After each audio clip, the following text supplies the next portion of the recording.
नमस्कार दोस्तों, स्वागत है आपका ज्ञान सर एजुकेशन ऐप में। यूपी ट्रिपल एससी के एग्जाम्स के, वनडे एग्जाम्स के, एसएससी एग्जाम्स के, पुलिस एग्जाम के, रेलवे एग्जाम के फ्री इनिशिएटिव आपको इसी चैनल में मिलते रहेंगे। चैनल को सब्सक्राइब जरूर कर लीजिएगा और वीडियो को लाइक और शेयर जरूर कर लीजिएगा। और हमारे ऐप ज्ञान सर एजुकेशन ऐप को गूगल प्ले स्टोर से आप इंस्टॉल जरूर कर लीजिएगा। इसमें सारे वनडे के एग्जाम्स के कोर्सेज आपको मिलेंगे बहुत ही कम दामों में। नमस्कार दोस्तों, ज्योग्राफी के एक और वीडियो में आपका स्वागत है। आज अपना ज्योग्राफी का जो लेक्चर शुरू होगा वो होगा भारत की मृदाओं से, यानी सॉइल्स ऑफ इंडिया। तो मेजरली देखो, जो आपको सॉइल पढ़नी है, सबसे पहले अलूवियल सॉइल, इसके बारे में क्या क्या पढ़ना होगा, ये कहाँ पाई जाती है, इसमें कॉम्पोजिशन जैसे नाइट्रोजन ज़्यादा है या पोटास ज़्यादा है, कैल्शियम ज़्यादा है, क्या ज़्यादा है, ठीक है, ये याद रखना है। यही सेम चीज़ ब्लैक सॉइल के लिए याद रखनी है, यही same cheese red and yellow soil के लिए, लेटेराइट सॉइल के लिए, आराइट सॉइल के लिए, सलाइन सॉइल के लिए, पेटी सॉइल और फॉरेस्ट सॉइल, है ना, क्योंकि इनसे सवाल बनने के चांसेस बहुत ज़्यादा है। दूसरा ये पूछ लेता है कि ये मिट्टियाँ हैं, इनको क्रम में लगाओ, ज़्यादा से कम में, कौन सी ज़्यादा पाई जाती, कौन सी कम, ठीक है। तो चलिए सबसे पहले जलोढ़ मृदा या अलूवियल सॉइल देखते हैं, जो हमारे नदन प्लेन यानी जो गंगा ब्रह्मपुत्रा प्लेन है वहाँ पाई जाती है। देश के 43.4% भाग को ढके, यानी सबसे ज़्यादा पाई जाती है, लगभग 50%, है ना। ये निक्षेपण मृदाएं हैं। निक्षेपण मृदाएं मतलब डिपोजिशनल सॉइल है, नदियाँ इसको डिपॉजिट करती रहती। भाई आप देखते हो नदियाँ बहती हैं, अपने साथ बहुत सारे मिट्टी के पार्टिकल लाती हैं, एक जगह इकट्ठा करती हैं, है ना, तो उसी के द्वारा ये बनती हैं, और जिन्हें नदियों और सरिताओं ने वाहित तथा निक्षेपित किया है। राजस्थान के एक संकीर्ण गलियारे से होती हुई ये मृदाएं गुजरात के मैदान में फैली मिलती हैं, है ना, यानी राजस्थान और गुजरात में भी देखने को मिलेंगी। जलोढ़ मृदाओं की बात करें, गठन में बलुई दोमट से चिकनी मिट्टी की प्रकृति में पाई जाती हैं, यानी alluvial soil vary nature from sandy loam to clay. Sandy समझे, जो रेतीली होती है, और क्ले मतलब चिपचिपी, दोनों ही प्रकार की। सामान्यतः आप देखेंगे इनमें पोटाश की मात्रा अधिक और फॉस्फोरस की मात्रा कम होती है। तो अलूवियल सॉइल में आपको याद रखना है, पोटाश ज़्यादा होता है, फॉस्फोरस कम होता है। कहते हैं ना, पोटाश है आपके जो एग्ज़ाम निकालोगे, पोटाश होना चाहिए, तो पोटाश ज़्यादा है इसमें, फॉस्फोरस कम है, ठीक। जलोढ़ मृदाओं का जो रंग है हल्के धूसर से राख धूसर जैसा होता है। कैसा होता है? Light grey to ash grey, जो राख की तरह कलर नहीं होता उसके तरह। और जलोढ़ मृदाओं पर गहन कृषि की जाती है, इंटेंसिवली कल्टीवेटेड, मतलब कल्टीवेशन होता है, बहुत अच्छी कृषि इसमें हो जाती है। जलोढ़ मृदा को काप मृदा या कछारी मिट्टी भी कहते हैं। तो काप सॉइल या कछारी सॉइल भी कहा जाता है। Alluvial soil is generally divided into 4 classes. जो जलोढ़ मृदा उनको सामान्यतः 4 वर्गों में विभाजित कर सकते हैं, भाबर, तराई, भांगर और खादर, है ना। किसमें? भाबर, तराई, भांगर, खादर, 4 भागों में हम इसको विभाजित कर सकते हैं। काली मृदाओं की बात करते हैं, ब्लैक सॉइल की बात करते हैं। इसके बाद ब्लैक सॉइल में जो दक्कन पठार है ना, मोस्टली वहाँ देखने को मिलता है, जैसे महाराष्ट्र, गुजरात, आंध्र प्रदेश, तमिलनाडु। गोदावरी और कृष्णा नदियों के ऊपरी भागों और दक्कन के पठार के उत्तरी पश्चिम भाग में गहरी काली मृदा पाई जाती है, ठीक है, गोदावरी कृष्णा रिवर के जो अपर पार्ट है वहाँ पे। काली मिट्टी को रेगुर सॉइल भी कहा जाता है, और ये कपास की खेती के लिए बहुत उपयोगी होती है। और भारत में रेगुर मिट्टियों का निर्माण बसाल्ट लावा के अपचय एवं अपर्दन के कारण हुआ है। कैसे हुआ है? Due to weathering and erosion of basalt lava, जो वॉल्केनिक इरोजन है उसके द्वारा। और वही आमतौर पर जो काली मृदाएं हैं, मृणमय, गहरी और अपारगम में होती हैं। कैसी होती हैं? क्लेरी, डीप एंड इम्परमिएबल होती हैं। These soil swell and become sticky when wet, यानी ये मृदाएं गीले होने पर फूल जाती है और चिपचिपी हो जाती हैं। गीली होने पर क्या होती हैं? फूलती हैं, चिपचिपी हो जाती हैं, और सूखने पर ये सिकुड़ जाती हैं। सूखने पर क्या होती है? सिकुड़ जाती हैं। और शुष्क ऋतु में इन मृदाओं में चौड़ी दरारें पड़ जाती हैं, क्रैक्स पड़ जाते हैं इनमें। और काली मृदा में एक लंबी अवधि तक नमी बनी रहती है ना। ब्लैक सॉइल रिटेन करता मॉइस्चर। लाल और पीली मृदाओं की बात करें तो इनका विकास दक्कन के पठार के पूर्वी तथा दक्षिणी भाग में कम वर्षा वाले क्षेत्रों में हुआ है ना। तो रेड सॉइल कहाँ डेवलप होती है? Area of less rainfall in eastern and southern part of Deccan plateau, यानी जैसे डेक्कन प्लेट्यू है उसके ईस्टर्न और सदर्न पार्ट में, ठीक है, जहाँ पे कम रेनफॉल होती है। Red loam soil is found in long strip of foothills of western Ghat, यानी वेस्टर्न घाट के फुटहिल्स में पाई जाती हैं ये। पीली और लाल मृदाएं उड़ीसा तथा छत्तीसगढ़ के कुछ भागों और मध्य गंगा के मैदान के दक्षिण भाग में भी मिलती हैं। यानी येलो एंड रेड सॉइल्स जो है ये हमें कहाँ मिलती है? उड़ीसा और छत्तीसगढ़ के भाग में, और मिडिल जो गंगा प्लेन है यानी गंजटिक प्लेन है उसके दक्षिणी हिस्से में भी मिलेंगी, ठीक है। इस मिट्टी का रंग लाल क्यों होता है भाई? लाल रंग फेरिक ऑक्साइड की उपस्थिति के कारण होता है, और जल योजित होने के कारण यह पीली दिखाई पड़ती है। और महीन कणों वाली लाल और पीली मृदाएं सामान्यतः उर्वर होती हैं। इसके विपरीत मोटे कणों वाली उच्च भूमियों की मृदाएं अनुवर होती हैं। फिर लेटेराइट सॉइल की बात करते हैं। Laterite soil, laterite has been derive from the Latin word later which means brick, है ना। लेटेराइट शब्द हमने लेटर से लिया है जिसका मतलब होता है ब्रिक, मतलब ईंटा। और the laterite soil develop in area with high temperature high rainfall. Important cheese, high temperature होगा, हाई रेनफॉल होगा, वहीं लेटेराइट सॉइल बनती है। यानी लेटेराइट शब्द लेटर से बना है जिसका शाब्दिक अर्थ ईंट होता है। उच्च तापमान और भारी वर्षा वाले क्षेत्रों में ये लेटेराइट सॉइल विकसित होती है। अब इन मृदाओं में आप देखेंगे जैव पदार्थ, नाइट्रोजन, फॉस्फेट और कैल्शियम की कमी होती है तथा लौ ऑक्साइड और पोटाश की अधिकता होती है इसमें। परिणाम स्वरूप देखें तो लेटेराइट मृदाएं कृषि के लिए पर्याप्त उपजाऊ नहीं होती हैं। लेटेराइट और फसलों के लिए उपजाऊ बनाने के लिए इन मृदाओं में खाद और उर्वरक की मात्रा डालनी पड़ती है, यानी उर्वरकता इसमें कम होती है इसलिए हमें खाद वाद डालनी पड़ती है इसमें। आराइड सॉइल यानी डेजर्ट जहाँ पाया जाता है, यानी शुष्क मृदाओं का रंग लाल से होकर किशमिशी तक होता है। ये सामान्यतः संरचना से बलुई और प्रकृति से लवणीय होती हैं। कुछ क्षेत्रों की मृदाओं में नमक की मात्रा इतनी अधिक होती है कि इनके पानी को वाष्पीकृत करके नमक प्राप्त किया जाता है। ये मृदाएं अनुवर है क्योंकि इनमें से ह्यूमस और जैव पदार्थ कम मात्रा में पाए जाते हैं। ठीक है, पुअर होती हैं। These soils are poor and contain little humus and organic matter. फिर सलाइन सॉइल आ जाती हैं, लवण मृदाएं आ जाती हैं। ऐसी मृदाओं को ऊसर मृदाएं कहते हैं, लवण मृदाओं को, और ये अनुर्वर होती हैं। इनमें किसी भी प्रकार की वनस्पति नहीं उगती है। भाई इतनी ज़्यादा सलाइन है, लवण इसमें, तो इसमें खेती नहीं अच्छी हो पाती है। इसमें नाइट्रोजन और कैल्शियम ये भी नहीं होता है ना, नाइट्रोजन और चूने की कमी होती है। लवण मृदाओं का अधिकतर जो प्रसार है ये कहाँ पे है, कहाँ देखने को मिलेंगी? पश्चिमी गुजरात है, पूर्वी तट के डेल्टा, जहाँ ईस्टर्न पार्ट के डेल्टा क्षेत्र है जहाँ नदियाँ अपना डेल्टा बनाती वो, पश्चिमी बंगाल का सुंदरवन क्षेत्र। अत्यधिक सिंचाई वाले गहन कृषि के क्षेत्रों में, विशेष रूप से हरित क्रांति वाले क्षेत्रों में उपजाऊ जलोढ़ मृदाएं भी लवणीय होती जा रही हैं।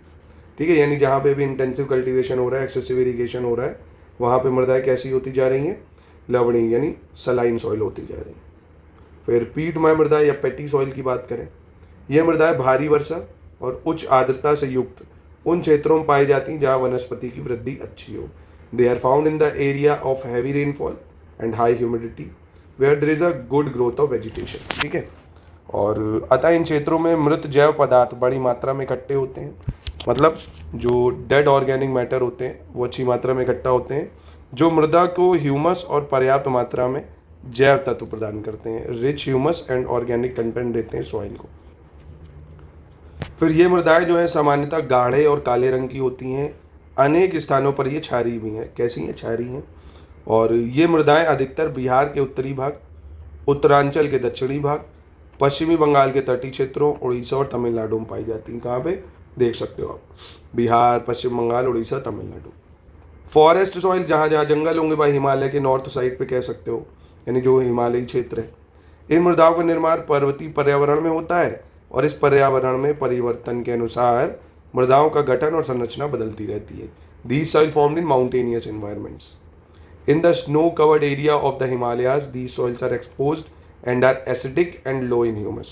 यानी हिमालय के हिमाच्छिद क्षेत्रों में इन मृदाओं का अनाच्छादन होता रहता है, इसलिए ये अम्लीय और कम ह्यूमस वाली होती है। ठीक है, अब ये लिस्टिंग देख लेना आप एक बार। जैसे जलोढ़ मृदा सबसे ज़्यादा पाई जाती है, उसके बाद लाल मृदा 18.6% भाग में, काली मृदा 15.2, लेटेराइट 3.7, फिर मरुस्थली मृदा, पर्वतीय मृदा, है ना, क्योंकि आपसे पूछा जा सकता है।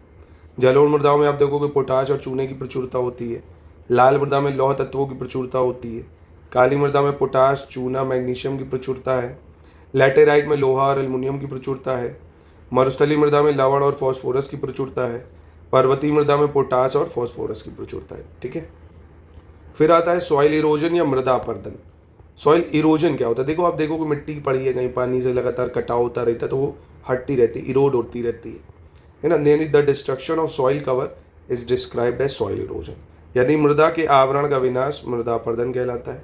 अब ये बहते हुए जल, पवनों की जो अपरदनात्मक प्रक्रिया है, मृदा निर्माणकारी प्रक्रियाएं साथ साथ घटित होती रहती हैं। पानी से, हवा से इरोजन होता रहता है भाई। मृदा अपर्दन के प्रमुख कारण जो है क्या क्या है? वनों की कटाई है, अत्यधिक चराई। भाई अब जानवर बहुत ज़्यादा चरेगा, अगर घास वास खाएगा तो मिट्टी की लेयर सामने आएगी, पानी गिरेगा तो मिट्टी कटेगी। फिर जंगल की आग है, खराब कृषि तकनीक है। मिट्टी के कटाव को रोकने के तरीके क्या हैं भाई? वन रोपण करना, खेती की सीमा बनाना, अतिचारण ना करना और पट्टीदार खेती, है ना। ये सब उसके मतलब सॉइल इरोजन को रोकने के मतलब तरीके हैं।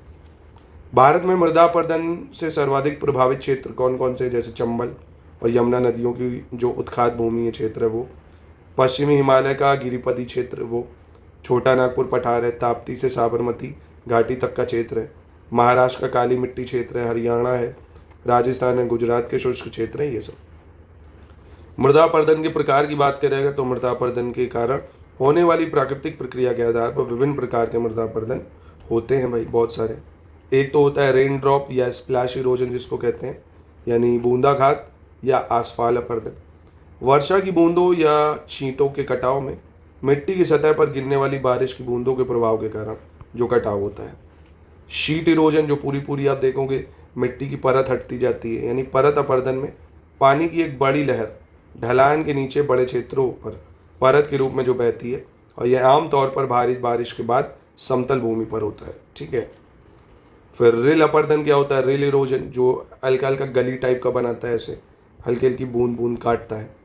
रिल अपरदन से तात्पर्य छोटे अल्पकालिक संकेंद्रित प्रवाह पथों के विकास से है, जो पहाड़ी ढलानों पर कटाव के लिए तलछटी स्रोत और तलछट वितरण प्रणाली दोनों के रूप में कार्य करते हैं। यानी rill erosion refer to the development of small ephemeral concentrated flow path which function as both sedimentary sources and sediment delivery system for erosion on hill slope। ये देख रहे हो रिल इरोजन, ये है ना, ऐसे नालियाँ टाइप की बन जाती। तो इमेज देख लिया करो, जिसको भी मतलब इरोजन देखना है उसका इरोजन की इमेज देख लो, अपने आप क्लियर हो जाएगा। ऐसे गली इरोजन जो अवनलिका नालियाँ टाइप की बन जाएंगी। अवनलिका अपरदन में वर्षा के कारण गहरी हुई नालियाँ भूमि को छोटे छोटे टुकड़ों में काट देती हैं और इसे खेती के लिए अनुपयुक्त बना देती हैं, इसीलिए बोलते हैं इसको रिल इरोजन, गली इरोजन। फिर वायु अपरदन या विंड इरोजन। वायु अपरदन में हवा समतल या ढलान वाली भूमि से ढीली मिट्टी को उड़ा देती है। धारा चैनल अपरदन की बात करें, जल का एक मोटी धारा के रूप में प्रवाहित होना जब तक चैनल को अपरदित कर एक स्थिर ढाल को प्राप्त ना कर ले। फिर कुछ इंपॉर्टेंट फैक्ट्स हैं, इसको देख लेते हैं। जैसे sorghum, sorghum is more liable to soil erosion than any other crop. यानी सोरगम किसी अन्य फसल की तुलना में भूमि अपरदन के लिए अधिक उत्तरदायी होती है सोरगम। मृदा संरक्षण के संबंध में प्रचलित पद्धतियों में शस्यावर्तन, वेदिका निर्माण और वायु रोध को भारत में उपयुक्त माना जाता है। मृदा सुधार के अंतर्गत फसल चक्र, मिश्रित खेती और बहुफसली खेती द्वारा मृदा की उर्वरता को पोषित किया जा सकता है। मृदा अपरदन मुख्यतः जल और वायु द्वारा होता है, ठीक है। अब अगला टॉपिक भूकंप या अर्थक्वेक। तो वो अर्थक्वेक क्या होता है भाई, भूकंप सबसे ज़्यादा अपूर्व सूचनीय और विध्वंसक प्राकृतिक आपदा। भूकंप की उत्पत्ति विवर्तनिकी से संबंधित है, यानी जो प्लेट टेक्टोनिक है, जब धरती की प्लेट खसकती है उससे होती भाई, आपस में टकराती तो खूब सारी एनर्जी रिलीज करती है। ये विध्वंसक है और विस्तृत क्षेत्र को प्रभावित करते हैं। भूकंप पृथ्वी की ऊपरी सतह में विवर्तनिक गतिविधियों से निकली ऊर्जा से पैदा होता है। अब इंडियन प्लेट आप देख रहे हो प्रतिवर्ष आगे खसक रही, तभी तो हिमालय जो है बड़ा कैसे होता जा रहा है। अब हिमालय जन्म तो ले नहीं रहा, जो सेडिमेंट्स हैं, अब ये प्लेट आगे खसक रही तो वो सेडिमेंट्स उठते जा रहे हैं, है ना। अब इससे प्रभावित मुख्य केंद्र शासित प्रदेश कौन कौन से भूकंप से, जम्मू कश्मीर, लद्दाख, हिमाचल प्रदेश, उत्तराखंड, सिक्किम, पश्चिम बंगाल, दार्जिलिंग, ये सब। अब इन क्षेत्रों के अतिरिक्त आप देखेंगे मध्य पश्चिमी क्षेत्र, विशेषकर गुजरात, यहाँ पे कितने सारे भूकंप आ चुके हैं। तो इसीलिए राष्ट्रीय आपदा प्रबंधन संस्थान ने भारत को कई सारे भूकंपीय क्षेत्रों में, भूकंप जोन में बांटा है। ये जोन आपको याद रखना है, जैसे 5, 4, 3, 2, 1 ऐसे, है ना। तो जो जोन 5 है, इस क्षेत्र को IS कोड के तहत क्षेत्र कारक कहा गया है, यानी 0.36 नंबर इसको दिया गया है। इस क्षेत्र में किसी संरचना पर भूकंप के फलस्वरूप गुरुत्वीय त्वरण का 36% तक क्षैतिज त्वरण अनुभूत हो सकता है, यानी ये अत्यधिक उच्च क्षति जोखिम क्षेत्र है। कहने का मतलब है जो जितना ऊपर है वो उतना जोखिम क्षेत्र पे ज़्यादा है, यानी उच्च क्षति जोखिम क्षेत्र में आता है जोन 5।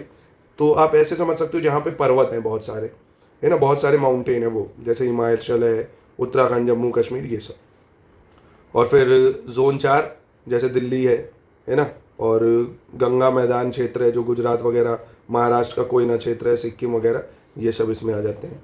जोन 3 की बात करें, इसमें उत्तर प्रदेश वगैरह आ जाएगा, लक्षद्वीप आ जाएगा, पश्चिम घाट आ जाएगा, है ना। तो कहने का मतलब है आपको जोन याद रखने हैं। और सबसे कम प्रभावित मेखला है जोन 2, है ना। तो आपको जोन ज़रूर देख लेने हैं कौन से जोन में आता है, 5, 4, 3, 2, 1, ठीक है।